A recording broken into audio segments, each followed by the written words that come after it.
అంటే ఈ మధ్యన ఒక ఇష్యూ నడిచింది. శాంతి గారు అని ఒక ఆవిడ వచ్చారు. ఆయన హస్బెండ్ పేరు మదన్ మోహన్ గారు. తర్వాత మన విజయసాయి రెడ్డి, రంగంలోకి వెళ్తే సుభాష్ రెడ్డి, నలుగురి మధ్యన ఒక స్టోరీ నడుస్తూ ఉంది. నేనేమంటున్నా అంటే విజయసాయి రెడ్డి DNA టెస్ట్కి వెళ్తాడా లేదా, వైఎస్ జగన్మోహన్ రెడ్డి అసెంబ్లీకి వస్తాడా రాడా? నాకు రెండు క్వశ్చన్లు జగన్మోహన్ రెడ్డి ప్రభుత్వాన్ని నేను హెచ్చరిస్తున్నా.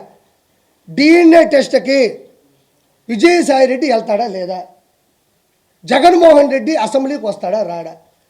ఇప్పుడు ఒక నిమిషం అండి, మా ఇంట్లోనో లేదా పక్కింట్లోనో ఇంకో పక్కింట్లోనో లేదా ఇంకొక చోట ఏదో ఆడవాళ్ళతో ఒక సమస్య జరిగింది, ఒక వ్యక్తి వచ్చాడు, ఇలా జరిగింది, విజయసాయి రెడ్డి అనే వ్యక్తి నా భార్య నాతో అనిందండి శాంతి గారు, ఏమనిందంటే ఆయనకి పిల్లలు లేరు కావాలి, ఏదో ఒక ఇష్యూ నడిచింది. నేను మళ్ళీ ప్రత్యేకించి చెప్పి ఆడవాళ్ళ విలువను కానీ ఆడవాళ్ళ గురించి తప్పుగా మాట్లాడడం, చిత్రీకరించడం నాకు నచ్చట్లే. అది జనాలకు తెలుసు కాబట్టి నేను ఒక చిన్న ఇంప్లిమెంట్ చేసి చెప్పేశాను అంతే. ఇప్పుడు ఏమంటున్నారంటే జనాలు, ప్రజల చేత ప్రజల కొరకు ప్రజల యొక్క ఉన్నటువంటి ఈ రాజ్యాంగబద్ధంలో ఒక వ్యక్తి ఒక ఎంపీగా, మెంబర్ ఆఫ్ పార్లమెంటు, రాజ్యసభ సభ్యుడిగా ఢిల్లీలో ఉన్నాడు. ఎక్కడ? మన ఆంధ్రప్రదేశ్లో ఎన్నుకోబడినటువంటి ఒక రాజ్యసభ సభ్యుడు ఢిల్లీకి వెళ్ళినప్పుడు వాళ్ళు ప్రశ్నిస్తారు, మేము నీకు ఓట్లేసి గెలిపించాం కదా, నువ్వు మంచోడు అనుకున్నాం కదా, ఆ అమ్మాయి వచ్చి ఇప్పుడు ఒక అలిగేషన్ పెట్టింది, వాళ్ళ హస్బెండ్ వచ్చేసి ఆవిడ నాతో అనింది, కాబట్టి నువ్వు దీనికి సమాధానం చెప్తావో లేదని అడుగుతున్నారు. నేను కాదు అడిగేది, ప్రజలు అడుగుతారు. ఆంధ్రప్రదేశ్లో 175 నియోజకవర్గాలు ఉన్నాయి, 25 ఎంపీలు ఉన్నాయి, మీకు తెలియదేం కాదు. వాళ్ళందరూ కూడా ప్రజలు ఈరోజు నిలదీస్తున్నారు, నిందిస్తున్నారు. ఏమని విజయ్ ఏమంటాడంటే, దానికి ఒక చిన్న మాట చెప్తాడు. ఏం మాట చెప్తాడంటే, ఆ అమ్మాయే చెప్పింది, ఆయన వయసు ఎంత, నా వయసు ఎంత, నీ వయసు ఎంత, నా వయసు ఎంత అనేది DNA టెస్టా? నేను ఎప్పుడు తప్పే చేయను, నా పేరు విజయసాయి రెడ్డి అని గట్టిగా అరిస్తే విజయసాయి అది DNA టెస్ట్ అవుతుందా? వెంకటేశ్వర సన్నిధిలో వచ్చిన ప్రమాణం చేస్తా అంటాడు, ఇది DNA టెస్ట్ అవుతుందా? మరి అలా అనుకుంటే ఈరోజు సివిల్ కేసులు ఉన్నాయి, క్రైమ్ కేసులు ఉన్నాయి, రకరకాల హత్యాకాండ కేసులు ఉన్నాయి, 302 సెక్షన్ ప్రకారం ఉన్నారు, జీవిత ఖైదు అనిపించే వాళ్ళు ఉన్నారు. వాళ్ళందరూ కూడా ఇదే మాట చెప్తారు, మా అమ్మ మీద ఒట్టేసి చెప్తున్నాను, మా నాయన మీద ఒట్టేసి చెప్తున్నాను, మా అమ్మని అడగండి నేను ఎంత మంచివాడినో, మా ఊరోళ్ళని అడగండి ఎంత మంచివాడినో. ఈ మాటలు అనేటివి ప్రజా పరిపాలనలో సరిపోతాయా? ఈ మాటలు గట్టిగా అరిచినంత మాత్రానో నేను ఎలాంటి వాడినో మీకు తెలియదు అనే మాటలు తాత్కాలికం, ఏదో సరదాగా విని ఊగుట్టు వదిలేసేటి తప్ప వీటికంటూ కొన్ని టెస్టులు ఉంటాయి. DNA టెస్ట్ ఉంటుంది. ఆ DNA టెస్ట్లో ఒక ఎంట్రీకి ఇచ్చేస్తే ఒక 10-15 నిమిషాలు ఒక రోజు చూసి ఆ జీన్స్ కరెక్ట్గా ఉందా లేదా ఏంది అనేది ఒకటి చెప్పేస్తారు. ఇవన్నీ ఎందుకు? తప్పే ఉంది. ఒక ప్రభుత్వం ముందుకెళ్ళేటప్పుడు 4 అలిగేషన్స్ వస్తాయి, నలుగురు మన మీద అరుస్తూ ఉంటారు. ప్రజాస్వామ్యంలో ప్రజల చేత ఎన్నుకోబడ్డ వాళ్ళం కాబట్టి, మనం ఢిల్లీ వరకు వెళ్ళినటువంటి రాజ్యసభ సభ్యుడు కాబట్టి, ప్రజలకి నమ్మించాల్సిన అవసరం మనకు ఉంది కాబట్టి, నోరు మూసుకొని మనం ఏం చేయాలంటే DNA టెస్ట్కి అధికారికంగా ఏదో ప్రైవేటు బద్దీకరణ అవసరం లేదు, కోర్టు ద్వారానో లేకపోతే ఒక గవర్నమెంట్ అధికారంగా ఇచ్చే DNA టెస్ట్గా ప్రజల సమక్షంలో లోపలికి వెళ్తావు వస్తావు, వాళ్ళు చెప్తారు. అన్నీ మీకు తెలియదా? ఈరోజు అసెంబ్లీలోకి వెళ్తే గెలిచిన ప్రతి శాసనసభ్యుడు ప్రమాణ స్వీకారం చేస్తాడు, ఇది చట్టబద్ధం. క్యాబినెట్ మినిస్టర్లు చేస్తారు చట్టబద్ధం, సీఎం చేస్తాడు చట్టబద్ధం, డిప్యూటీ సీఎం, అలానే ప్రతిదానికి ఒక చట్టం ఉంటుంది. కాబట్టి ఇవన్నీ వేస్ట్ మాటలు. అతను ఒకటే అంటున్నాడు, ఏమంటున్నాడంటే, సార్ నాకు డైవర్స్ ఇవ్వలేదు, నాకు ఇచ్చిన డైవర్స్ కరెక్ట్ కాదు, నాకు డైవర్స్ ఇవ్వలేదు, నాకు డైవర్స్ ఇచ్చేసని చెప్పి పేపర్లో నకిలీ చూపిస్తుంది. 2021-22లో పుట్టినరోజు జరిగినప్పుడు కూడా కేకు మీద మా ఇద్దరు పేర్లు రాసున్నారు. అంటే నేను విడిపోయినప్పుడు, నేను బయటకు వచ్చేసినప్పుడు నా మీద ప్రేమ ఎక్కడి నుంచి వస్తుంది అని మాస్కులు వేసుకోకుండా కేక్ కట్ చేసేటప్పుడు కూడా ఒక వీడియో వచ్చింది. అంటే ఇవన్నీ కూడా ఎవరికైనా అర్థమైపోతుంది ఇది కరెక్ట్ అని. ఎందుకంటే ఒక భర్త వచ్చేసి 2 ఆడపిల్లకాయలను పెట్టుకొని భార్యని నిలదీసి బయట పెడితే పరువు పోదా? ఇప్పుడు 2 పిల్లకాయలు ఆడపిల్లలే కదా వయసుకు వస్తున్నారు. కాబట్టి ఖచ్చితంగా విజయసాయి రెడ్డి అనే వ్యక్తి 100% ఆల్రెడీ నిందితుడు.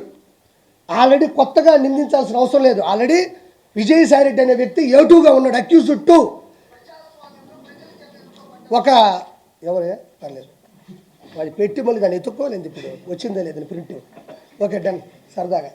ఇప్పుడు నేను ఒకటి అంటున్నా, ఆల్రెడీ A2 ఇతను ఆల్రెడీ పోయి చెప్పకూడదు తిన్నాడు, సెంట్రల్ జైల్లో చెప్పకూడదు తినేసి వచ్చినాడు. అలాంటి వ్యక్తి ఇది చేసుంటాడని ఎవరైనా నమ్ముతారు. కాబట్టి డిఎన్ఏ టెస్ట్కి ఖచ్చితంగా అటెండ్ అవ్వాలి.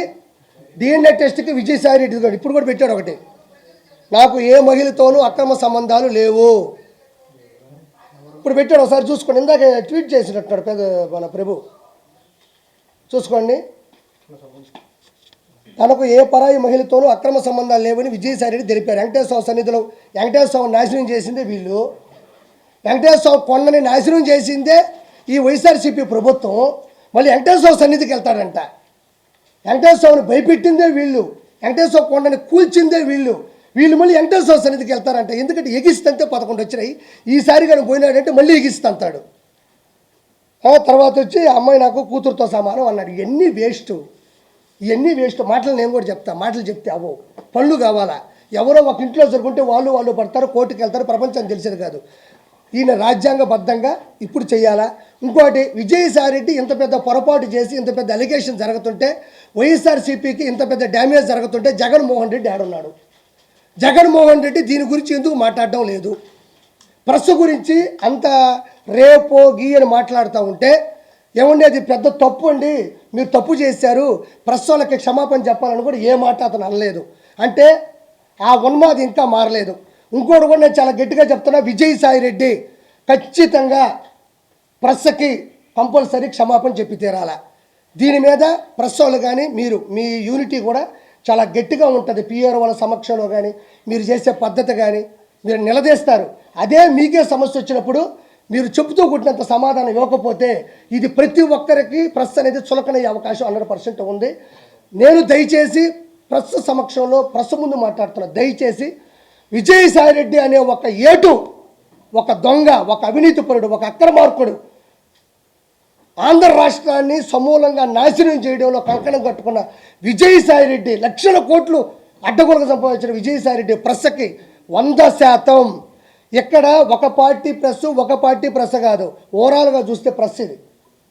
ఈ మీ మనోభావాలు చాలా వరకు దెబ్బతిన్నాయి కూడా. దయచేసి అతని దగ్గర క్షమాపణ చెప్పించేంత వరకు మీరు గట్టిగా ఉండాలని మనస్ఫూర్తిగా నేను మీ తరపున కోరుకుంటున్నా. ఆ తర్వాత YS Jaganmohan Reddy A1 A2 అయిపోయింది. A1 ఈరోజు వినుకొండ అనే ఒక ఊర్లో ఒక రషీద్ అనే అబ్బాయిని, జిలా అనే అబ్బాయి నడి రోడ్డు మీద చంపేశాడు. చంపేసిన తర్వాత వెంటనే మన గురువు గారు మంచి కాన్వాయ్ వేసుకొని జబర్దస్త్గా గబగబా వచ్చాడు. ఆడికి వెళ్ళాడు, లోపలికి వెళ్ళాడు. జగన్మోహన్ రెడ్డి వచ్చాడు, దిగాడు, లోపలికి వెళ్ళాడు, బయటకు వచ్చి ప్రెస్ పెట్టాడు. ఏడవరకే మనం మాట్లాడదాం, కథంతా తేలిపోద్ది. జగన్మోహన్ రెడ్డి వచ్చేటప్పుడు ఆయన కాన్వాయ్లో ఉండే ఒక బండి బాగాలేదంట, కావాలనే దిగి ఇంకో బండి ఎక్కడం. అంటే నన్ను సరిగ్గా చూసుకోవడం లేదు, నన్ను పట్టించుకోవడం లేదు,